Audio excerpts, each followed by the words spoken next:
Well, good afternoon, everyone.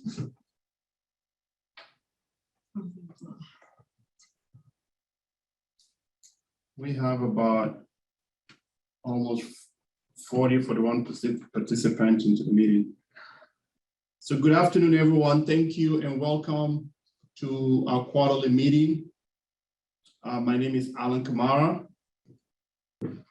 And on my right, I'll introduce Thelma. Thelma, you want to introduce yourself so everyone knows you? Hi, I'm Thelma Dodson, one of the association representatives here at RNPA. And next to Thelma is Susie. Susie, I think a lot of you know Susie, but Susie, why don't you introduce yourself as well? Like Alan said, my name's Susie and I'm your negotiator. And Susie works in for medical. And then on my left, we have our powerful vice president. Hi, I'm Jennifer Hughes, one of the vice presidents. And Jennifer also works at Barbara Aaron Pavilion, BAP, Psych. And then next to Jennifer, we have Fatima, one of our able rep. Go ahead. Hi, everyone. My name is Fatima. I work in labor and delivery. Thank you all for being here. And I'm the chair of representatives for the units.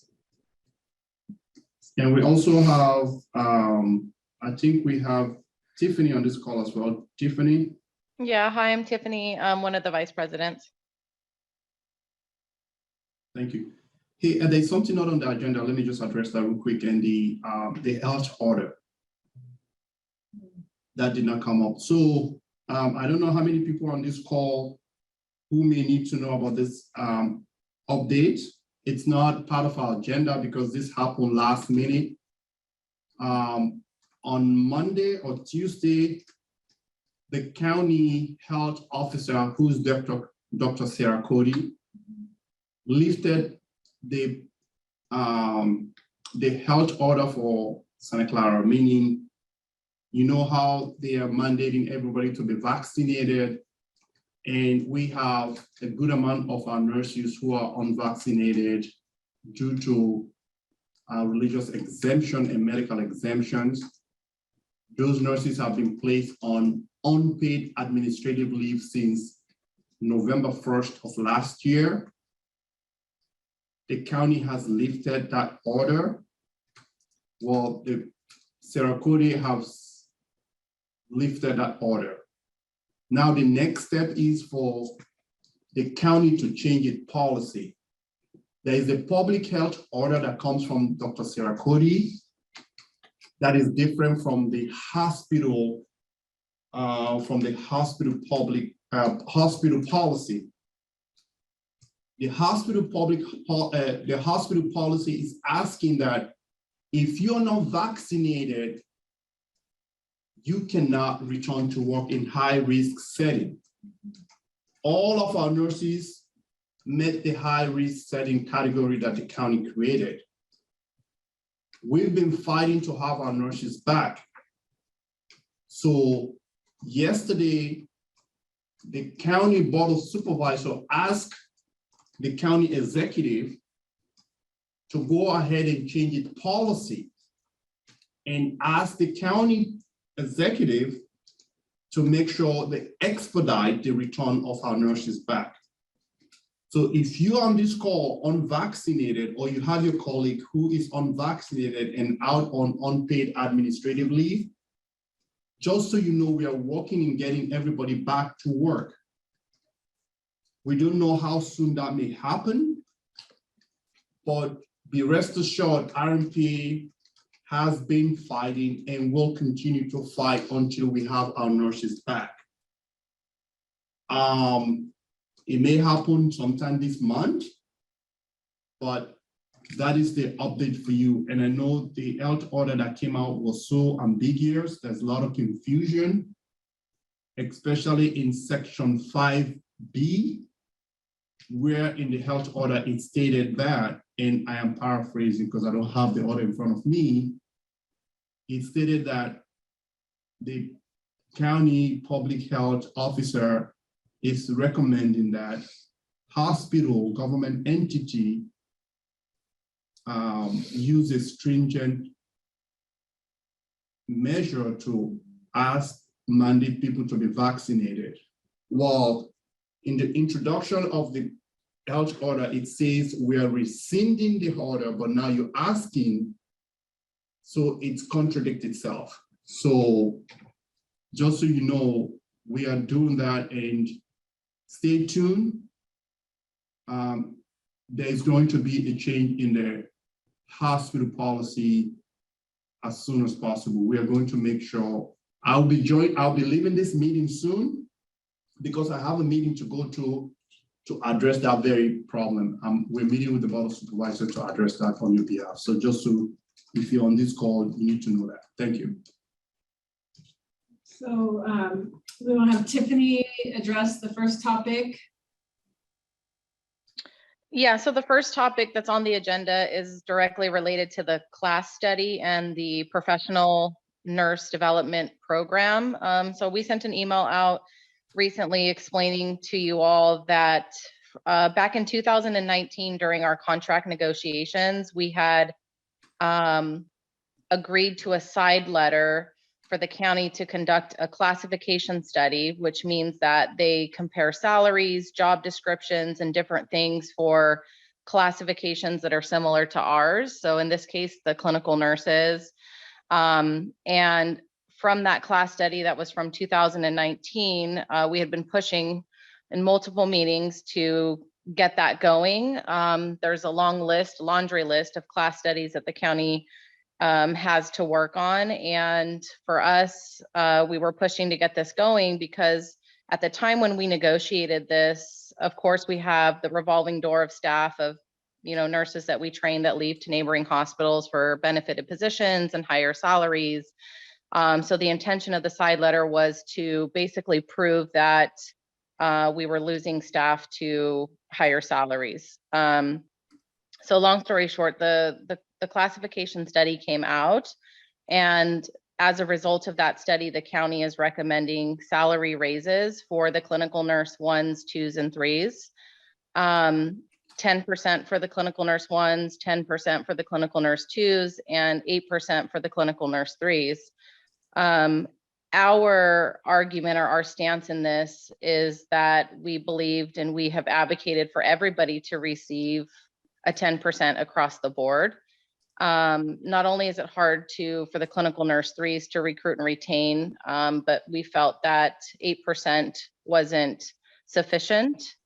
In addition to that, we had asked for the psych nurses to be included in this because they were a part of the original side letter agreement, and they work hand in hand, side by side with one another in custody.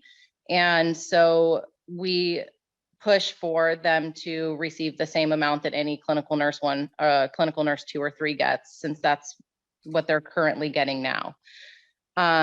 So this classification study has many components and many things that we have advocated for, and the county can push this through on their own without our concurrence. However, we are doing our best to fight for everybody to receive the raise. And just so you know, other classifications like A&M, staff developer, infection control, CRNA, nurse practitioners are not included in this. But we are fighting for that. In addition to that portion of the class study, we had been pushing for a clinical nurse 4, and other hospitals have a clinical nurse 4. And through this process, they have came up with the professional nurse development program. And other hospitals like El Camino and Stanford have this program in which you can, for having an advanced degree like a bachelor's, master's, or DNP, if you participate regularly on committees like shared leadership or the standards committee, or you do research projects, projects within your unit, belong to certain organizations or hold certifications, that those things would give you points towards applying to a professional nurse development program differential. Currently, the county is suggesting $1,599, so $1,599 a month for those that qualify for this program. We have pushed back on that and said that it should be more, and it should be comparable to what the other hospitals like El Camino and Stanford do, which is 21,000, I believe, per year, as opposed to the 19,000 that the county is offering for us. So we also are asking for it to be included for everybody, so that anybody who in any classification does these extracurriculars above and beyond their status to be able to qualify for that. So we're having discussions weekly regarding this class study and the professional nurse development program, just so you know, that we are meeting with them weekly to try to come to some agreement. The plan in the last meeting that we had in talking to the county was that their plan was to put this through and the raises would take effect on Halloween, October 31st. It has to go through 2 readings at the Board of Supervisors for approval, but that was the intention of the county. In addition to that, we'll continue to work on the professional nurse development criteria. There's some things that we suggested that we wanted to add to that and things like that, but everything is still pretty much in the works and in discussions on a weekly basis. So Alan or Jen, was there anything that I missed? I know it's a lot of stuff. I just wanted to add to in the last meeting, because a lot of people, I think, are confused on why only the clinical nurses. The rationale that I understood from the county is that they're not going to use a research study for one classification like clinical nurses and apply that to other classifications like A&M, staff developer and such, that they would need their own classification to see where they are in terms of salary comparison to neighboring hospitals. And so that was the rationale that was given at the last meeting, and that it would be coming, it's just not right now. So, or we would have to address it in contract negotiations, which is coming up this next year as it is. So that's the best that I can do to describe it. I know it's a lot and it's confusing, and I did the best I could in sending that email out to explain it to everybody in the most simplest terms possible. And I know that there's still questions from that, and there'll be more, and we'll, give you the opportunity to do that. But a lot of things are still kind of in the works right now, but this is what we know so far. And thank you, Tiffany, for doing that, for that update. Just so everyone knows on this call or beyond, if you talk to your colleagues, so you know one thing, and I know we've had a lot of concern, comments from different classifications, i.e., I know the clean threes, as it's stated on the update that we sent to you all, the county is offering 8%, and I know the psych nurses were not included in that. We know the A&Ms also are not included in that, and different other classifications are not included in that. But from the position of the union, we want everybody to know our position as and will always be 10% across the board to everyone, A&Ms, to psych nurses, to every category. We do not want anybody on this call or beyond to think that RMP is going to accept an offer for one class and not the other. All our nurses in a collective bargaining like ours, all our members are equally valuable to us. And I know there might be some sentiment out there that people think, oh, RMP is fighting for one and not the other. That is not the case. Yes, that's what the county offered. To Tiffany's point, in our last contract negotiation, we told them that we are underpaid compared to other hospitals. They said no, and we pushed them to do the class study. In that side letter in the class study, we specifically asked them to do a class study for psych nurses and clinical nurses and nurse practitioners. Now, with A&Ms, as you all are aware, they are in a different band, meaning they are ahead of clean nurse threes. There's always that 10% band. But if you're going to pay clean nurse threes and A&Ms the same, why would somebody wants to be an A&M? Why would I have to do more work and don't get paid as everybody else? Or to be compensated. So the union's position, yes, the A&M should be compensated. So if anybody is in this call, the reason I'm addressing that is because I'm about to step out for a few minutes because we have a meeting coming up with one of the board of supervisors. We just want to give people opportunity. If you want to chime in and ask questions that Tiffany can answer, myself can answer, Jennifer, or any of the board members here can answer as well. But I will pause and wait for questions real quick.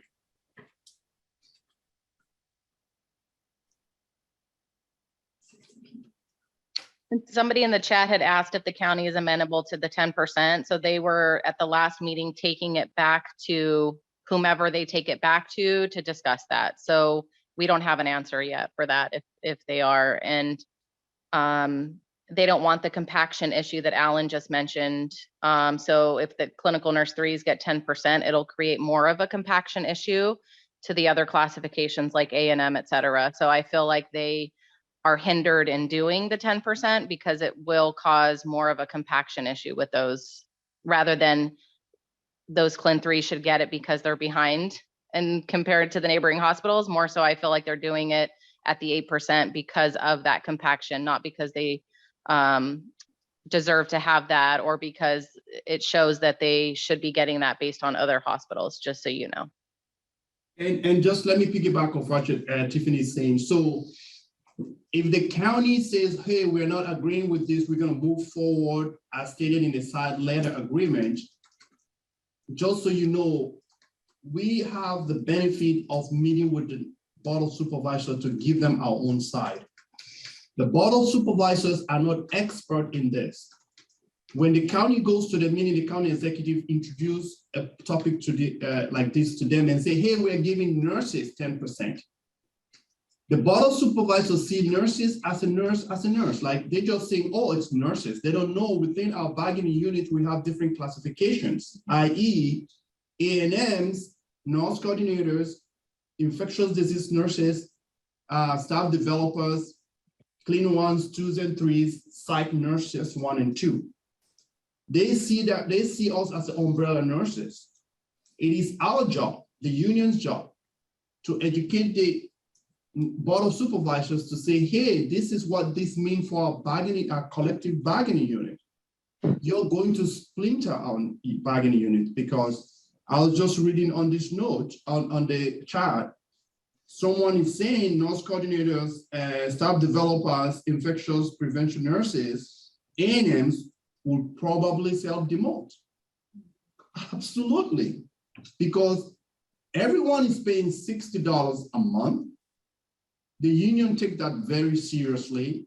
Your dues is not by accident you're paying dues. You're paying dues for us to put that dues to work so you can benefit the collective bargaining. So we're not going to fight for one and not the other.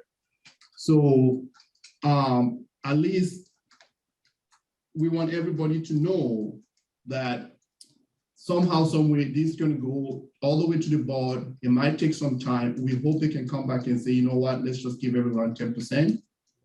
But that's where we are at this point. This is the latest update we have for you right now. Thank you, Julie.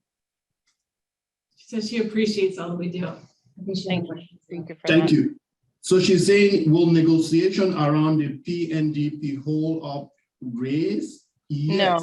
No, hold on. We have to be No, honest. he's asking if while we're negotiating the details of the PNDP, will it hold up that raise that they mentioned that would go through on the 31st? And they've told us no, that we can still negotiate the details of the PNDP, and that they were the plan is for them to put the raise through October 31st.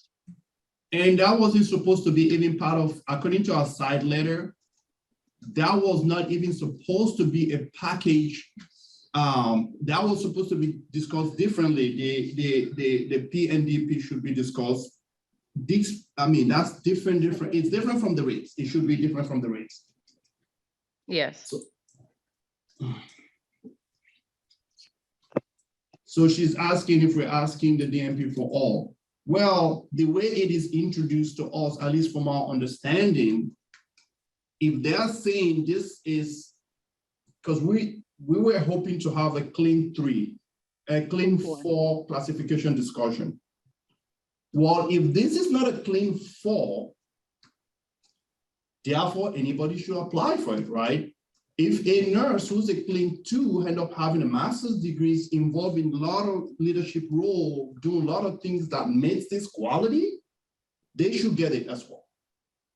Yeah, or a nurse practitioner who Or a has nurse multiple practitioner. certifications and attends, yeah. If it's not something that's the basis of like the foundation for them to be in that role and it's above their specific role, they should be able to apply for that. Currently, it's only for clinical nurses and that's what they're suggesting, but we're pushing for it to be for everybody. Because like Alan said, it's not a Clin 4, it's a differential that people would be paid for doing extracurriculars above a certain status. So we'll continue to push on that.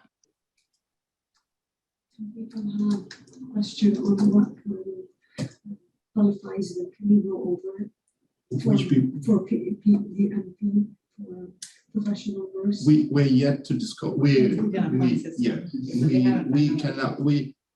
cannot, so Fatima was saying if we want to go about or update you on what that means, it is hard to give you what that means because we're yet to discuss what that means, right?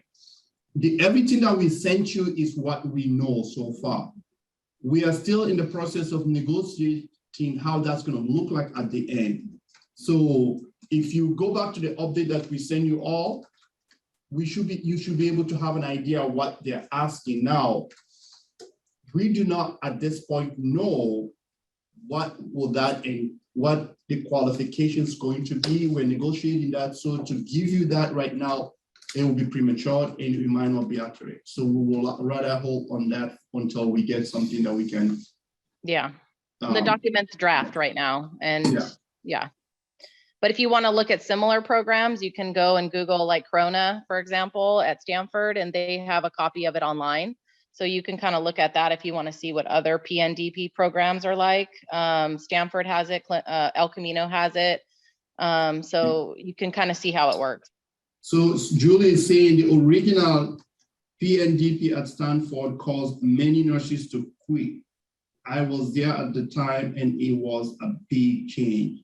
One step at a time, completely understood. And even at El Camino, I was speaking to nurses at El Camino because it was recently introduced as El Camino and nurses are not happy. So we have to be careful when we introduce some of these programs because what does this mean for your nurses is important, right?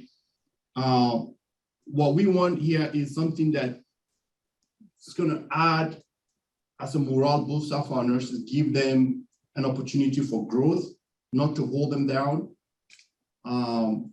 We will see how this look like. We are going to involve a lot of the nursing leadership committees, PPCs, and a lot of leadership committees to be part of these discussions because RMP is not going to take this alone by ourselves. We want some of you nurses, assistant nurse manager, NPs, and you name it, to please, when we send email out, to participate in the process because it's better for us as a collective bargaining to see what this means for all of us. And before RMP can say, yes, this is something we are agreeing to.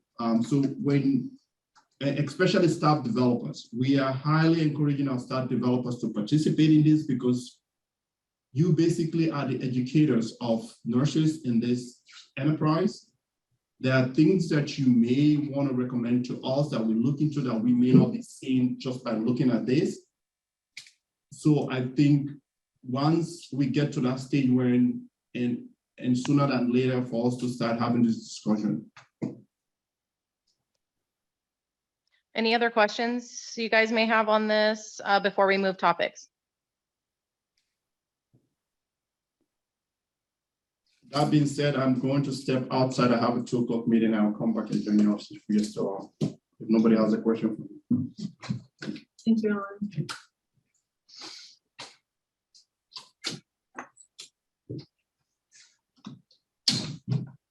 Okay, so no other questions or concerns regarding that. The next agenda item was the incentive program. So just as a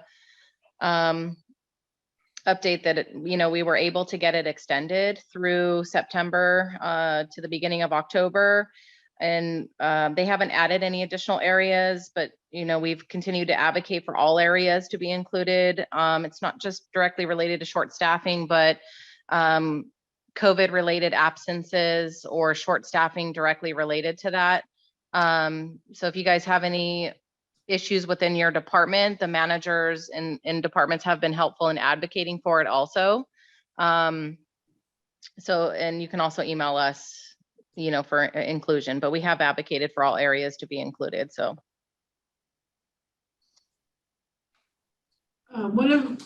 Tiffany, one of the comments that we've been hearing from a lot of nurses is it's not fair for the full code nurses. We hear that, and we've been advocating for the incentive or different incentive for full code nurses, but the county's not willing to negotiate with that.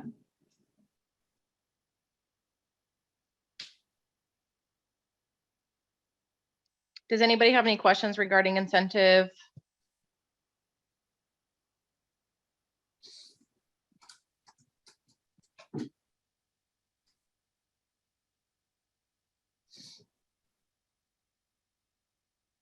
Okay, Jen, next agenda item.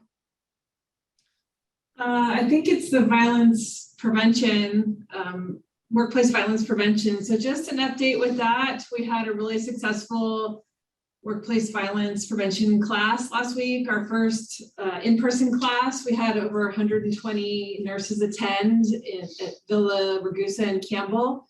And we had Dr. Sandy Risoldi come from across the country to speak about workplace violence and what we can do to keep ourselves safer and advocate for ourselves. So we're continuing with our workplace violence campaign. So we're still recruiting nurses that feel passionate and want to help make a difference for the committee. And we're giving all committee members a free workplace violence t-shirt, RMPA t-shirt. And it's it's really, workplace violence is still on the rise, especially in the med-surg units. And so at RMPA, we're frequently meeting. We have, I attend the monthly violence prevention task force meeting, but we're also frequently having side meetings, side emails, side phone calls with various people who have, in the county and in the law enforcement who we have relationships with. I'm always advocating for nursing safety. We're still really pushing to get the metal detectors in all 3 hospitals. They went out and did a security assessment at St. Louis last week. So we're hoping, we know it's real tight there at St. Louis, but if we can't get metal detectors, we're at least advocating for more security and the wand metal detector and searching bags. They're talking about doing, it's a badge system on the med-surg floors where nurses would have a little sensor on their badge if there was a violent situation that they would be activated and that would be pressed. That's supposed to be pretty effective. And they're still talking about having the behavioral response team. So we keep pushing them on that, where there would be some sort of psychiatric nurse, a doctor, social worker, and a PSO to respond to the violent situations. The signs are already up in the hospitals, and we pushed for that over a year ago. It took them a long time because everything takes a long time in the county, and I guess they had to do policy on it, but those are up now. We're still really, really pushing to get not only more PSOs, but PSOs at all 3 hospitals. And that's PSO, probably, maybe all of you know, but it's Protective Service Officer. So it's the county's own security. We know that St. Louis and O'Connor still has private contracted security, and we don't believe that's okay. We want people that are trained with the county, who know our policy and that can be more involved in helping nursing, not just stand back and watch or be slow to respond. But and hopefully that will be coming down. Hopefully there's some sort of union dispute with this, because the sheriff's department will be sort of taking over them, and but we're really pushing for that because we think that that's important. So please continue to, we're going to be asking nurses that have been assaulted in the last year to contact us. Because we really need the data, because the DA is not pressing charges for the most part. So, we're working on developing a relationship with the DA, and we want to get more protection for our nurses. So, we need to get data from you as well. So that's part of our violence campaign. We need the help from the nurses too. So definitely filling out the incident reports is so important, and we've worked with them to streamline them so they don't take as long, but to also let RMPA know when you've been assaulted, if the deputy came out, took a report, if the patient was arrested, and then we might even be asking for more detailed follow-up, because again, we need that data. We need to see if the DA pressed charges. So, please do that and spread the word to your coworkers, because unless we, take more measures, nothing's going to happen, and we're going to continue to get assaulted, and it's happening all over, even in mother baby, where you think it's babies, it's violence is just on the rise.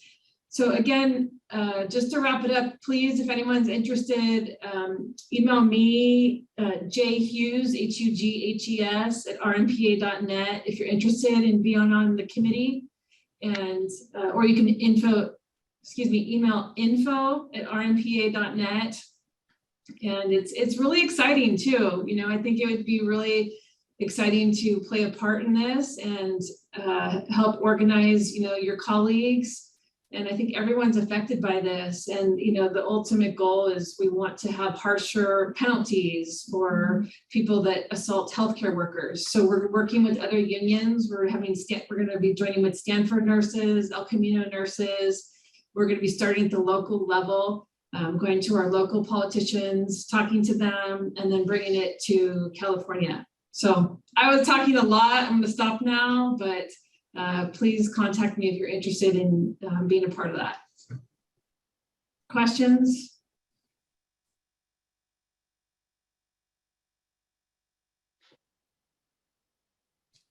To piggyback Jennifer really quick, guys, if you're ever in a situation where there's a patient that's violent, or any type of situation where now your integrity is being questioned and you're placed on paid administrative leave, or you're going to be disciplined for something or another, please contact us. We sometimes hear after the fact that an incident happened and we don't hear about it until later. And really, we're here for you to help through the process and get you the best possible outcome that we can. And, sometimes if I'm just going to throw an example. If a patient's coming at you, our natural reflex is to defend yourself or protect yourself, which then sometimes can be taken differently by the employer, right? And so it's important to know your rights, and it's important to reach out to us right away as soon as, your manager or somebody lets you know that, hey, there was an incident, I'm going to be investigating this. Please contact us right away. Yeah. And I want to add to that, always, if it's unsafe situation, withdraw yourself from the situation. Don't try to engage with that person and get someone else involved. So sometimes we nurses, we want to do our best. We want to maybe hold the patient or something, or try not to do anything physical, because it can be taken the wrong way. So I just wanted to add that. Thank you. Julie, I see your comment about needing the badge in and out lock at the ICU at O'Connor. Definitely write that down. And if you can email us with a little more info, because we meet often with management. We meet with Juana, the director of O'Connor, so we can definitely look into that.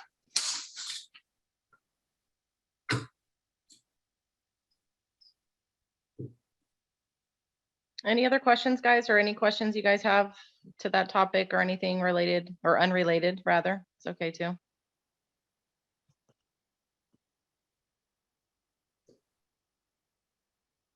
Jen, what was next on the agenda? Day on the Bay. Oh, Day on the Bay, Oh yeah, so that's what, October? October 8th? 10th, I believe.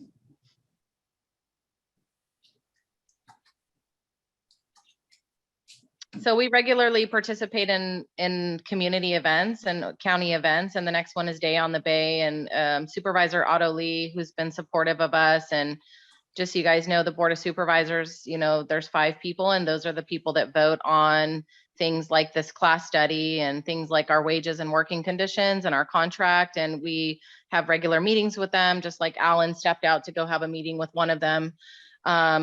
So we participate in events with them and support them, and they support us, and you know, the relationship that we develop with them is to our benefit. And so on October 10th, there's going to be at El Viso Park, a Day on the Bay, as they call it. It's a family event. It's a free event. You can come down there, and we'll be down there, and we'll have a booth and giving away some things there. But if any of you want to attend, we're going to get an email out with that information for anybody that would like to attend. Yeah, sorry, it's October 8th. Oh, sorry. Okay. Yeah. Saturday for those who are not working.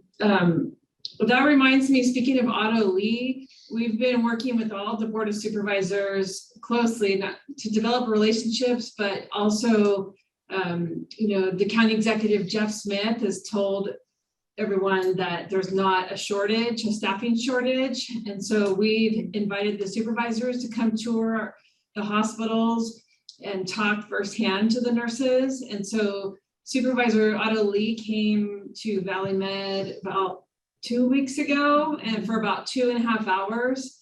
And he went into the ED and he talked firsthand with the nurses there, talking about the shortages, the short staffing, and the really extreme conditions. And he took notes, and he brought his advisor with them. They were both taking notes. And then we went up to 4 Med, and he talked to nurses. He talked to senior nurses that said it's never been so bad, like just the pressure they get now from the supervisors and the acuity. And, you know, our nurses were really vulnerable and opened up a lot to him. And it really meant a lot. And then he went and toured BAP and again, talked to the nurses. So it was really evident the following week in the Board of Supervisors meeting when they were talking about the nursing shortages and staffing, and Otto Lee really spoke up, and he even said RNPA, like he quotes. So, you know, you could tell that he really, touring the hospital and talking to the nurses and hearing their personal stories meant a lot to him. And he really advocated for us in the Board of Supervisors. Susan, we've reached out to Susan Ellenberg, and she is going to be touring O'Connor Hospital. She already went to St. Louis because, you know, it's not just Valley Med, it's all hospitals, all clinics, custody, you know, where all of our nurses are. So we want them to know what's going on all over. And so she's going to be touring O'Connor, I believe, in a couple of weeks. So just ahead, you know, just a heads up, the Board of Supervisors, the relationships that you know, we built with them, it's really paying off, and then we're really seeing them advocate for our nurses. So you'll be seeing some emails coming out pretty soon, because there's another election for Board of Supervisor. It's District 1, and we're endorsing Sylvia Arenas. Unfortunately, the candidate we endorsed, Claudia Rossi, who was a nurse, didn't win. So now we've interviewed, and we believe the best possible candidate, this is going to support nursing and hopefully not only our issues and our working conditions, but help us get a good contract next year, will be Sylvia Arenas. So for those of you that live in her district or families that live in her district, please, we really encourage you to vote for her. So if you see emails and things in the next month, that's why. Thank you, Jen. I wanted to bring up real quick about the supervisors, the house supervisors for the charge nurses on the call, because, you know, we've received a lot of complaints, and we've had multiple meetings with them, and we would have a standing meeting once a month, which they've now permanently canceled. So I'm going to be sending out another survey. I did one last year in September. for the charge nurses. So I'm going to be sending that out again to kind of get feedback from you guys. But please, if you ever have issues with the supervisors, escalate in real time. We were trying to have these meetings to develop a better relationship and help them understand our role and our position and vice versa. And, you know, what I'm finding is that a lot of the heat that comes on the inpatient side to the charge nurses there that are admitting mostly in the med surge units is where they get the most pressure is unwarranted because we're the last to see the patient in the queue. And if they've been in the ED for 24 hours, there's a lot of things that could have helped get them upstairs faster that aren't being done. So I think that a lot of the heat falls on the inpatient charge nurses when it shouldn't. We have a lot of new charge nurses and we have a lot of new nurses, and that acuity has to be balanced. There's so many things that go into making a patient assignment. So just if things happen, contact us, contact your manager, escalate in real time. And Kelly Gabrielson at Valley Medical is the director of that department. Specifically, you know, CC her in the email. She wants to know of things in real time, and we'll continue on our end to try to improve the relationship and what goes on between the supervisors and the charge nurses. Hello, everybody. This is Alex. I knew that would get you going. No, Tiffany, I've been picking up kids. I just Oh, completely okay. forgot. I'm sorry, Union. I'm late. Yeah, so there were several issues that I want to talk about. But since you brought that up, you see, I can see that they even canceled the charge nurse meeting. Oh, Yeah, that's last time not I think good. that she was, there was a lot of heat on there with that last discussion. I think that was a little bit of pressure that you put on there, and that's good though. Yeah. That's what we need, and that's, you were being honest, and that's all I it is. mean, Tiffany, look at that. You guys were down that unit that I saw you last. It's a connection to the ED, isn't it? We were working great. We were moving the patients. We don't want to slow down the flow of patients. We need to keep the lights on. But what's going on is like these folks, it's like they forget that there's a whole bunch of steps. They think that it's just to assign a patient to a bed. I wonder if there were bedside nurses and they were getting 3 admissions at the same time, what they would do. I would pay my paycheck to see Kelly and them getting 3 admissions at the same time.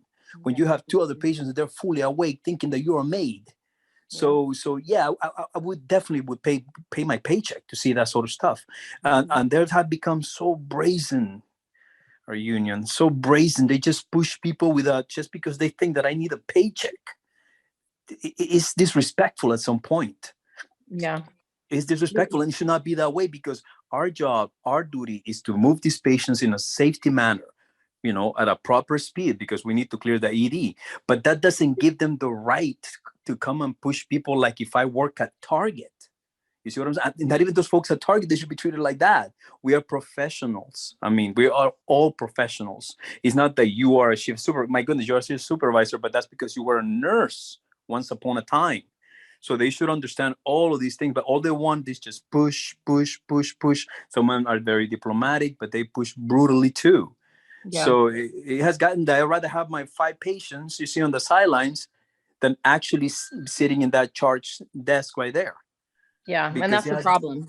People have resigned from being charge nurse. People don't even want to deal with it, and it's a toxic relationship most times. But all we can do is, you know, remain professional, remain respectful, explain why you can't do what they're asking you to do if that's the case. You know, everybody has good intentions here. We're supposed to, and escalate in real time, and that's what we can do on our end for now. But the thing is, like in those meetings, they just started telling us policies. It's not about policies. It's about, you know, not disrespect, you know, the charge nurses. They're not disrespecting. We're not supposed to disrespect them. And they're not supposed to disrespect us. You see what I'm saying? Because you know how humans are. They feel that they're a little bit higher than you. I could look down on you. And from here, I can push you. And maybe that's the reason why management put them there, to push. Yeah. But they need to slow down and, you know, and say, hey, you know, these are nurses like me. I know they don't take teams. I know they don't know that, and I know they think they're the bosses, but they need to slow down, and they should bring those meetings up again so they can hear the bedside nurses speak to them. Yeah. You see about these things, and we can tell them, why don't you guys? They want to give us like a mini tour. They said no, they should take they're nurses. I think they could take a team of 5. They don't even need to be ACLS to take one of our teams. Let's see. Yeah, And then right. we turn the table. Do you know what they want to do? Yeah. They want to take me to sit with Kathy over there, the control center, whatever, there with AC and sipping on coffee. No, come to our floor, grab 5 patients, and then we'll talk. Discharge 3, and then I'll give you 2, and then we'll talk. Yeah. Can I add to that real quick? Go ahead. Yeah, go ahead, Susie. Yeah, so I had the opportunity to shadow one of the nursing supervisors last week, and I'm just gonna say it was only for a couple hours. So there's a lot of work that we need to do. There was still a lot of resistance, I feel like, on her part. Like you're saying, Alex, respect, right? And that was the main thing that I brought up to that nursing supervisor. Thank you. That we need to be able to respect each other. And if it feels like they're being condescending, we're gonna call them out on it. And exactly what you're saying, I told that nursing supervisor, how would you feel if you have to take 2 patients? And I gave her perspective, right? Like, say one of the patients is somebody I truly love, like say my grandma, and then my other one's my mom. I want to be able to give them the best care. So giving a nurse back-to-back admissions like that is very unsafe. And that nursing supervisor admitted to that because they, like you say, they were a nurse once upon a time, right? Yeah. So I said, and it also, like the way you talk to us, you can't just call and demand things from us. Well, that's all they've been doing. They just call and demand. Exactly. So I said, we have a lot of work to do. I'm supposed to go shadow that nursing supervisor again for a full 8 hours. And I said, I understand that you want to see how you work, but I also challenge you to come see how we work. Correct. Come to a really big unit like 4 med or 3 surge. Correct. And really see what we do. We bust our ass, for not to use like a better term, but like that's like we do everything that we can to patient flow, but who's taking care of those patients? We're human as well, is what I try to make that. Thank you very much. We could be patients too. Right, exactly. Like we had to work without electricity. We had like the nurses on 4 med, 3 surge, 2 surge. Like it was so hot, and like it was unacceptable. But they don't care. Like they make it seem like they don't care about us, and that was like really frustrating. So I'm just saying, like I'm trying. I know Tiffany's been trying. We're, every time we go on the meetings, we try to have them understand. But I feel like there's a lot of work to do. And you want me to tell you something? And the thing is, like the nurses take it. They take the fire, and you see when the lights went out, nurses were present. When COVID hit, nurses were present. All this medical personnel was present, and I've been charged, and I'm moving the patients fast, because I'm thinking the patients need to get over here to a more peaceful place and get away from that ED. We need to keep them safe. We have to make them comfortable, no matter what. So we do moving them, but that's not good enough, you see. And then is when they start pushing my buttons, and they get themselves in big trouble because I'm not a pushover too. So you see what I'm saying? It's not like I'm just like I say, oh, we cannot. No, we do it for them and we're moving them fast. But when things start getting like something happens for X reason, if the patient doesn't move fast enough, and I have moved already 7 admissions, okay? And we want to get that 8, but there's some kind of an issue going on. And then there was one, probably you heard this, Tiffany, when I said last time, I'm going to take my break before no, don't go eat just yet. You need to admit what? Yeah. We just have to And remember. you know what? That person was my student once upon a time. Yeah. I teach her how to pass meds. And that's like, I'm like, okay, hey, I'm a nice guy, but this is a little bit like, this is making me shake a little bit over here. Why? And that's the pressure comes from the top, right? So the well, pressure they comes get from the pressure top. too. Trust me, these guys, Yeah. they also get pressure. They have to move people. They go out there, how come you let the ED be red? But they need to know how to deal with those people out there. They need to they have to be in the middle. Like we as charge, we're between them and the bedside nurse that's getting crushed. They're also between us and the upstairs. So they also have their issues. But the thing is, like, when you start losing clarity, you see what I'm saying? Because you're a boss. Then is when you things start becoming a problem. But if there's respect, when I say, hey, this is going on, I already got you 7, we're still going to get you that, but just give me a little time. Oh, but I don't have a resource on that. Well, aren't you an ICU nurse? You can run the code.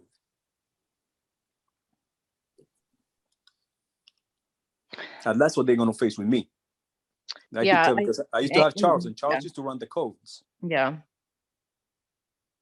Everyone should be empowered to utilize their skills and their charge nurse abilities and their skill set to make educated decisions about the patients that are coming into their unit. And no one should feel rushed or pressured. We all have the same goal in mind, and to take these patients up from the emergency room. And of course, if they're our family, we feel for them.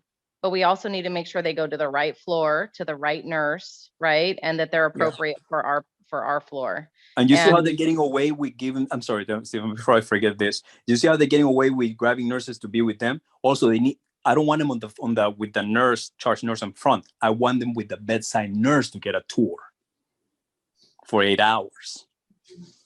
I don't want it to come over here to be with our charge nurse that is just sitting down. I need them to be there with the bedside nurse for 8 hours, and then we'll talk. And they're going to see that it's a whole bunch of, how can I put it? It's a whole bunch of little, I want to say steps, so it's more complicated. It's a whole process to put a patient into that bed. And they forget that it's a whole process. And they've been getting away with this ever since they got that technology to get away with it. Because remember, we were here before this technology, before they could see beds. And that's what happens too. They could see beds, they could see location, they can micromanage a unit from the far distance. And especially if there's these new kids that they grow up with these computers, even easier for them to do that sort of stuff, especially if it's younger. So that's the thing. They need to get the bedside. You see what I'm saying? Don't be sitting with the charge. You come over here and grab one of the nurses and be between the charge and the nurse. Yeah, that's what they need to do. But if they're just going to come sit down on the front, they're going to say, it's easy. Just give it to her. Next.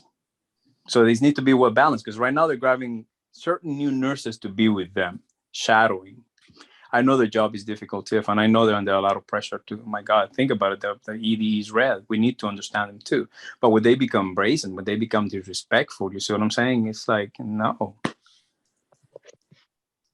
Then that doesn't work. So that's all I wanted to say. Thank you very much, folks. Well, and it's not by accident that there's a lot of supervisors that run through these positions, that year after year, there's different people, and a lot of them come from outside hospitals and they don't understand our system. And it's comparing apples to oranges, because over at places like Kaiser, there's one nurse assigned to every bed, and we may have beds, but we don't have nurses, and we may have different situations and patient populations that are completely different than over at Kaiser. And I think that that's where it's to their detriment that they come from those hospitals and think that they could run this hospital that way. And we, the nurses, we are the backbone of this facility, and we have the autonomy, and we always have, to run this place. And we have to be trusted for our judgment and the things that we do. And until that happens, there's going to be this power struggle. But there, in the meantime, has to be a respective relationship between the two in order for this to work. I like that word, the autonomy. And that's the issue that they're finding, especially if they found a nurse that is very autonomous. Yeah, there's a lot of, and they need to, they lost clarity that there is a set of, I think that it's just move. Look at you guys in that new EAU where you were last.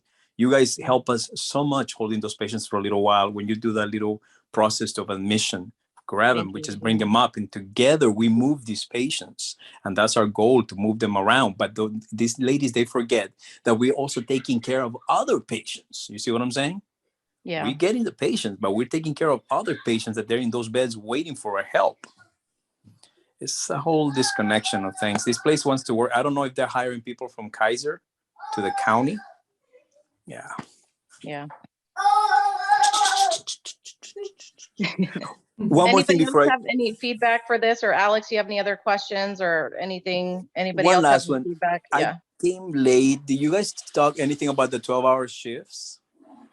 I know that there's departments that we've consulted with that are going to be or they're interested in 12-hour shifts, including 6 Med and 4 Surge. So we didn't talk about that here today. No. Okay. CMR Room. Anything about the CMR Room? Are they hiring more people for the night shift though? Because the nurses are still struggling at night. So our understanding is they have hired people for the CMR Room. They don't have enough, but they have hired people. And on Monday, we have our conference for our charge that we filed against the county for the CMR Room. So more information should come after that. All right. Thank you very much. Thank you for the meeting. We miss you guys. We need you more often, I think. Well, thank you.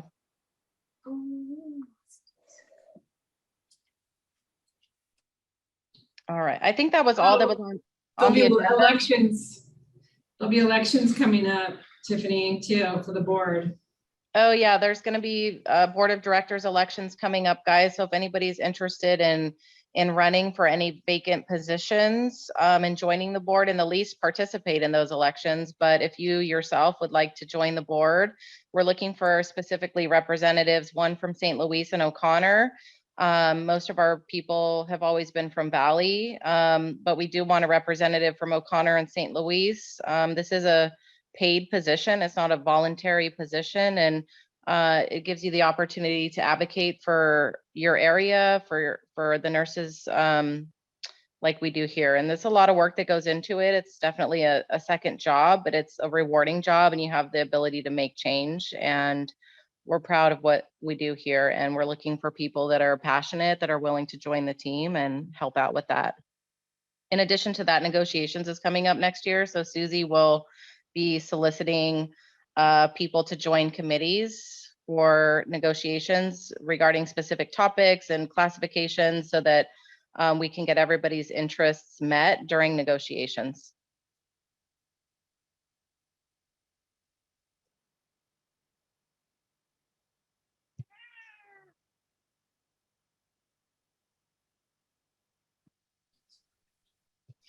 Any last questions or comments before we end?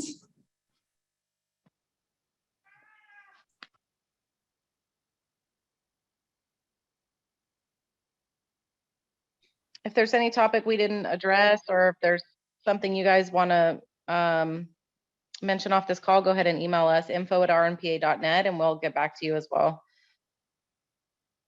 Yeah, thank you all so much. Thank you for what you do. We appreciate you. Remember to take care of yourself, self-care. Your mental health matters also. Remember, EAP has 7 free counseling sessions available if you need it. We're really pushing the county to expand the mental health for staff. You know, we really want, in addition to the EAP, we want on-site EAP or a different type of therapy for nurses, maybe an online therapy. But yeah, just remember to get self-care. So thank you. Thank you everyone for joining. Bye. Bye-bye. You posted. Thank you, guys. Thank you, everybody. Have a nice day. Bye-bye.